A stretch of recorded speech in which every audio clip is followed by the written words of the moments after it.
We had a great week 15. Let me increase the font for y'all.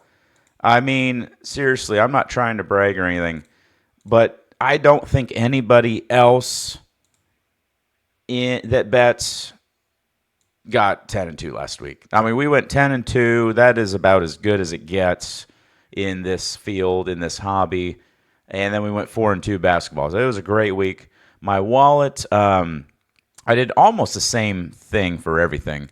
My wallet, I believe, went 8-2 because I just stopped betting. I was just like, dude, I'm up big. I'm stopping. So I went 8-2. Our only misses were Miami of Ohio and SMU. And then in basketball, we went about 500, 5-4. But we got a big parlay. That was huge. We got SMU +4, Oregon +3, the Georgia +7, the Marshall +10. It was a teaser. $3.50 paid 21, so $18.20 profit there. That was nice. So yeah, on the YouTube channel, we got Jacksonville State covered large. It wasn't even close.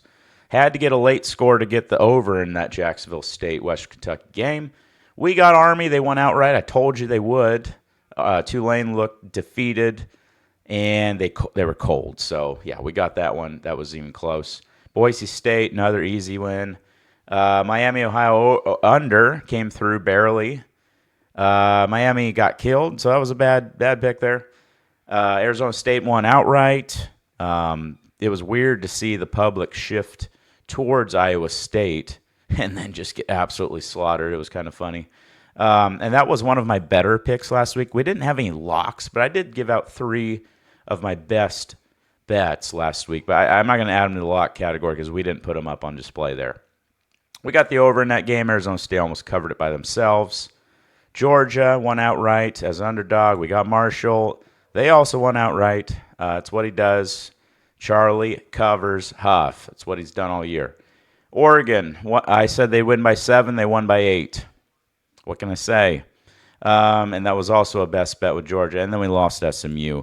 But to be honest, SMU probably should have won that game if they decided to play football in the first 10 minutes of the game. So we went 10-2. Then we got in basketball, California Riverside won outright. We lost St. Louis. That was weird. Got West Virginia. We got Indiana by the nick of our teeth.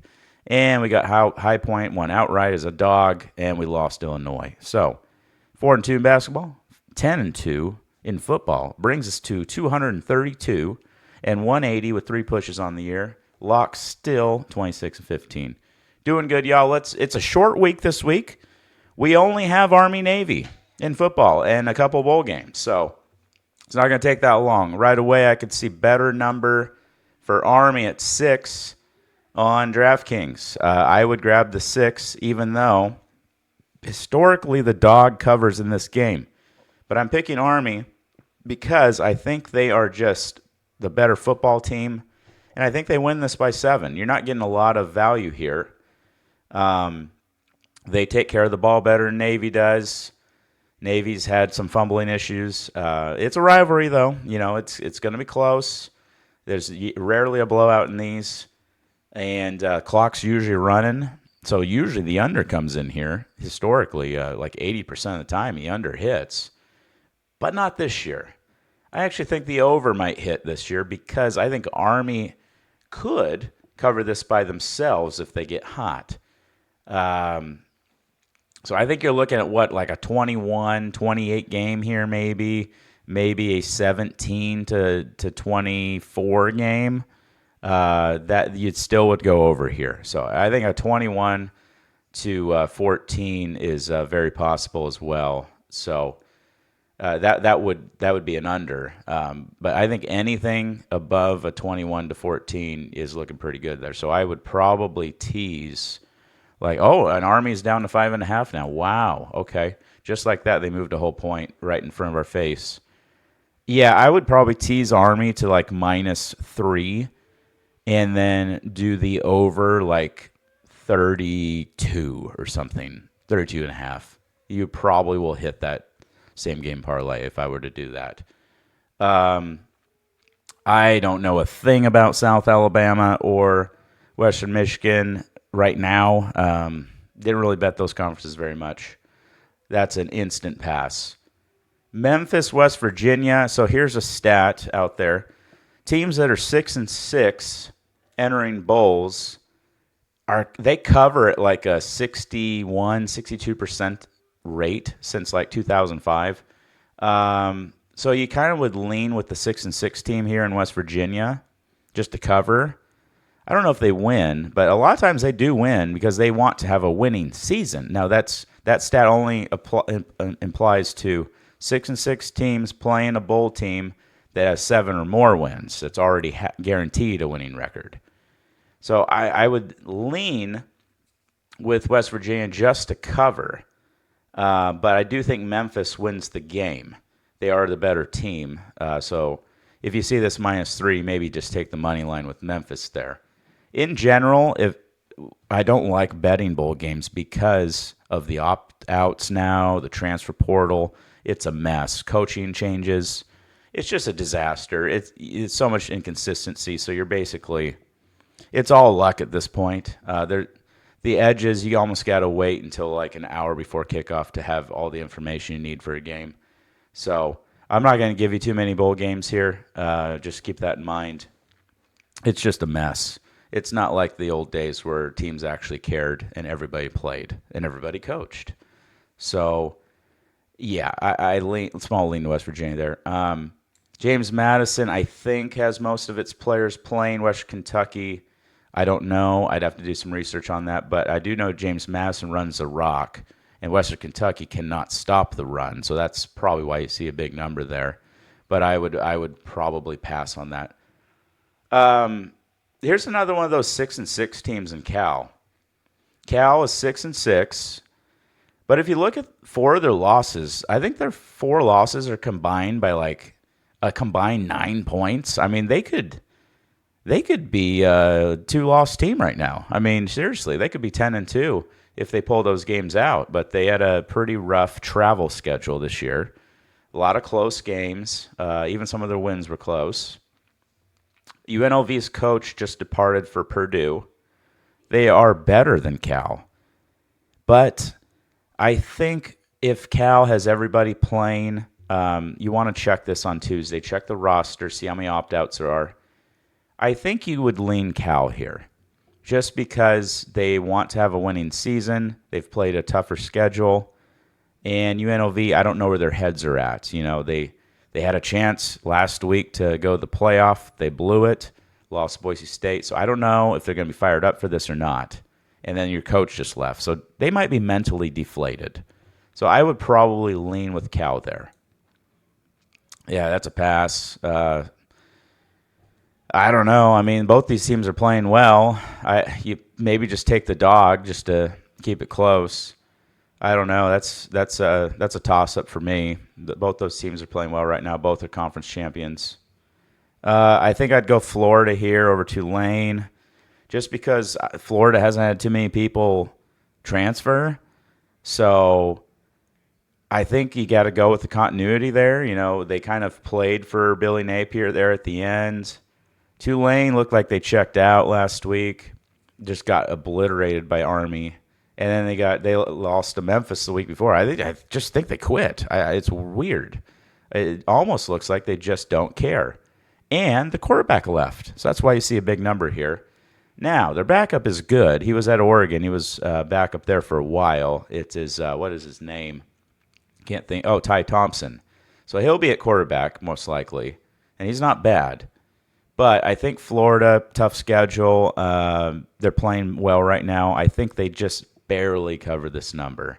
Maybe like 28-14. Maybe a 28-10. Something like that is what I think would happen. So I would lean with the Gators there. Now, let's get into the playoff. Braley says Jacksonville State, baby. Yeah, I mean, go for it. You want to pick it? That's not a bad side. She also doesn't think that Florida will win by 14. I don't know. Backup quarterback. Their coach is kind of wishy-washy right now if he's going to go somewhere or not. All right, playoff action. Clemson, Texas, the first playoff game. Clemson, they snuck in. They probably shouldn't be here. If they didn't take conference champions automatically, they wouldn't be here. But that generally fuels a team when they're told all week and all month you don't belong. Texas has not been covering lately.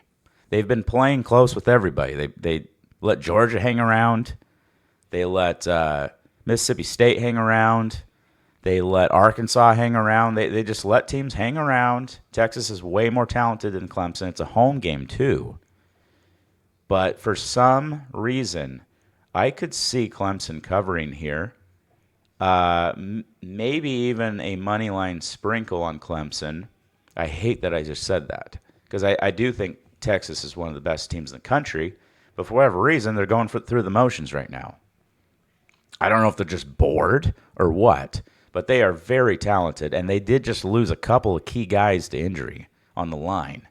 So we'll see what happens there. But right now, check the Discord, though, before kickoff. I might get different feelings when more information comes out. But as of right now, I would take Clemson in the plus 11.5. We'll do the other playoff games and skip some of these for now. Why is that one the only one showing up right now? Come on. Where are the other games? Ooh, that's a good one. Iowa State, Miami. I didn't know they were playing each other. All right.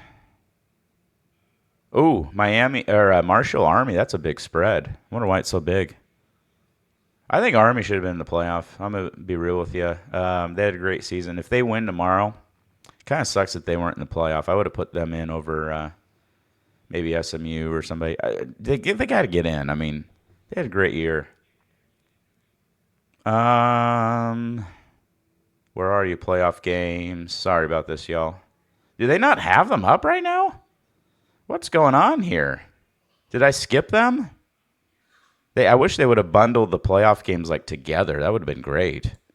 Okay, well, I don't see them. I'll just click over on CFP. All right, Indiana, Notre Dame. I think Notre Dame is playing some of the best football right now. Now, we've been picking my Indiana all year to cover, and they made us a lot of money. But Notre Dame, in-state rivalry, they're playing at home. This number's spot on. I think you wait until you get this at 7, and then you jump on Notre Dame. That's what I would do. 7 and a hook is a little scary because I think Notre Dame, there is scenarios out there where they do win by 7. So that's what I would do. I would wait for this to get to 7 or just buy down to 7. You still get good value there. SMU, Penn State. SMU has heard all week that they don't belong. Alabama should be in. Army should be in because they won their conference too. And, I mentioned it earlier too. But SMU is a really good football team, and Penn State is really good too. But SMU's got they do got the longest plane right here, I think. And they got to go all the way from Dallas, Texas, all the way up to State College, Pennsylvania. So, I mean, they could absolutely hang around with Penn State. I really do. But I think Penn State wins this game for sure and advances. I just don't know about the spread. Part of me thinks that Penn State wins this game by 7 or 8 points. But, yeah, I could see SMU covering. I really could. But I don't know if I want to do it. I feel like Penn State at home. Is this at night? It is at night. That changes things. Let's confirm that. Night game is important because you get a more lit atmosphere. No, it's at 12. Ooh, that doesn't really help out Penn State. I'll go with them. It's a very small lean. Not a lot of confidence here. I'll go with Penn State. I don't love it, though. And we already talked about Clemson, Texas. I think Clemson covers a game, loses by 10. Maybe. But you could do a little tiny money line sprinkle there just in case. You never know. I do like Tennessee to cover against Ohio State. Ohio State and Texas, most talented teams that are playing in the first round. well, in Notre Dame. But I just, for some reason, I think that Tennessee covers this game. If Ohio State wins this, it's going to be by 3, by 6, 4, 7. I don't think it's going to be more than 7. They have struggled mightily against the SEC in bowl games and big games. I think they're 2-13 or something like that. It's not a good record. And Tennessee is a big bully of a SEC opponent. They have one of the best defenses in the nation. It probably will be Ohio State's toughest defense they've faced all year. They faced a good Oregon defense, and they put up plenty of points there in what seemed like a pace type of game.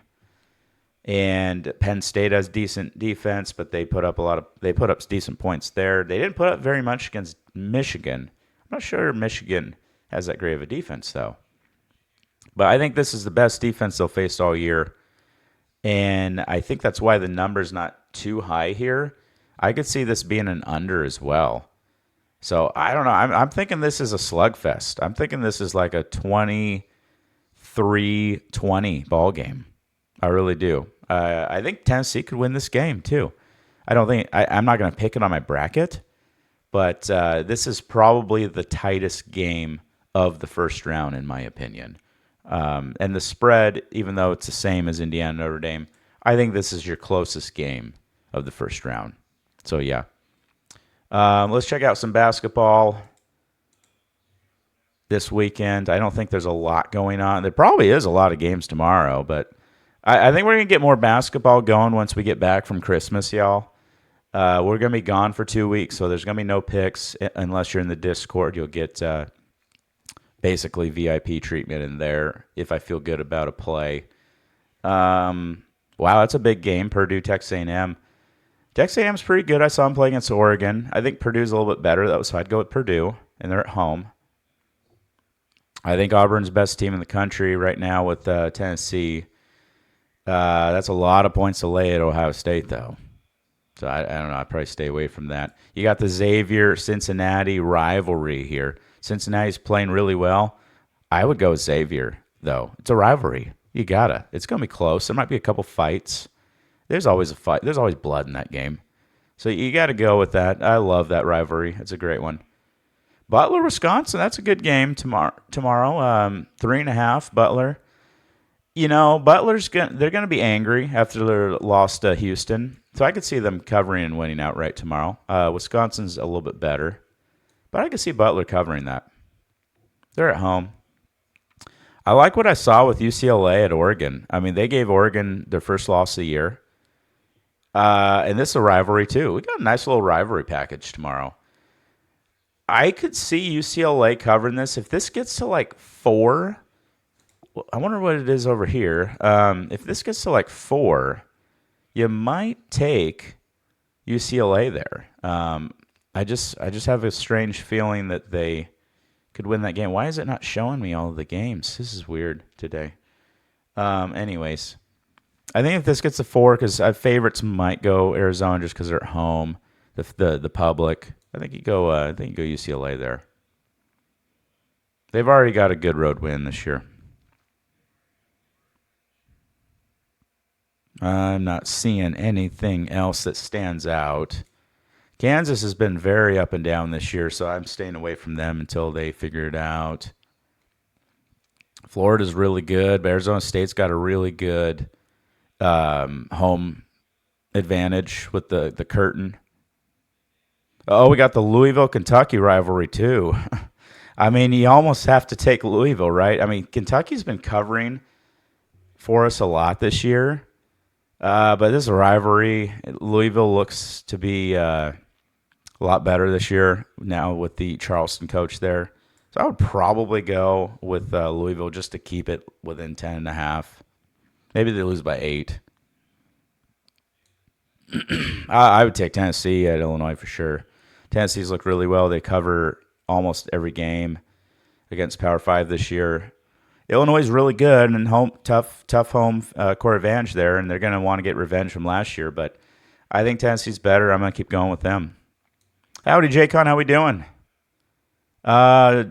So Dayton's really good this year. I saw them play against North Carolina and Maui. They're at home. Marquette's really good. Wow, this is a good game right here. I don't know why the line's so short. Somebody knows something. Number 6 team in the nation, only getting 1.5. Somebody knows something. Give me Dayton. Somebody knows something. Upset. We got the old Oklahoma State Bedlam basketball edition. Give me Oklahoma though. I don't think Oklahoma State is quite out of the gutter yet in that league. Gonzaga, UConn, big matchup here. Last year, I believe, didn't UConn win at Gonzaga? That was an unstoppable UConn team, though. UConn's not as good this year, though, I'm telling you. So I think you either do money line UConn here, or you just take the Zags to cover. I think those are your two options. And Creighton, Bama. I don't think you do a side here. You take the over. A lot of points. Alabama shoots threes like crazy. Creighton can score 2. I think you got to go the over. All right, that's it, chat. I'm going to get into gaming. Y'all on YouTube have a Merry Christmas, Happy Holidays. Hopefully we have one last great ride before we get to 2025. Record's been great this year. No best bets this week, but I would just spray the board, do all the ones that